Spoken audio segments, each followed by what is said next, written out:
السلام علیکم، آپ دیکھ رہے ہیں کے نیوز چینل۔ خبر شامل کرتے ہیں تاندلیاوالا سے، جہاں کریانہ ایسوسی ایشن مامو کاجن نے انتظامیہ کو گھٹنے ٹیکنے پر مجبور کر دیا۔ گزشتہ رات سیل کیا گیا چینی کا گودام ڈی سیل رپورٹ کر رہے ہیں ہمارے نمائندے علی حسن صابری۔ جی صابری صاحب بتائیے گا۔ جی، مہنگائی کی چکی میں پستی عوام کی مشکلات کے پیش نظر اسسٹنٹ کمشنر تاندلیاوالا حرکت میں تو آئے، مگر حکومت کی طرح وہ بھی مافیا کے سامنے ٹکنے نہ پائے۔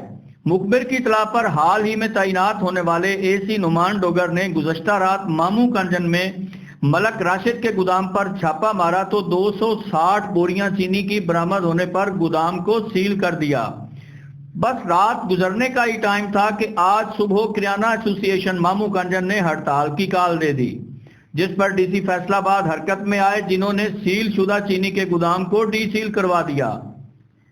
مگر ڈی سی صاحب سے کوئی بندہ پوچھے کہ حضور چینی کے سرکاری نرخ آپ ہی ٹھنڈے ٹھار کمروں میں بیٹھ کر طے فرماتے ہیں، تو ان پر عمل درآمد کے لیے عوام کو بھی کیا ہڑتال کرنا ہوگی، کیا رستے بلاک کرنا ہوں گے کہ آپ ایسے ہی حرکت میں آ کر اپنے ہی چینی کے سرکاری طے کردہ نرخ نامے کے مطابق چینی کی دستیابی کو یقینی بنا سکیں گے؟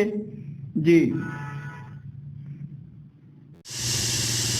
اعجاز بیگ صاحب ہے جی، انہوں نے خصوصی کانفرنس میں کل ڈی سی صاحب نے اے سی صدر فیصل آباد میں ایک کام پیچھے لایا جی، انہوں نے خصوصی کاغذ مال لیا کر علی صاحب جی خصوصی کاغذ نال شامل ہوئی تو انہوں نے سانو ڈی سی کر دیتا۔ انہوں نے سارے موقف میں تسلیم کیا، انہوں نے کہا آئندہ بھی تھوڑے نال کوئی آپ کا موقف کیا تھا کہ جو یہ سیل کیا آپ کا گودام چینی کا، یہ غلط کیا تھا؟ یہ بالکل سراسر زیادتی کی گئی تھی۔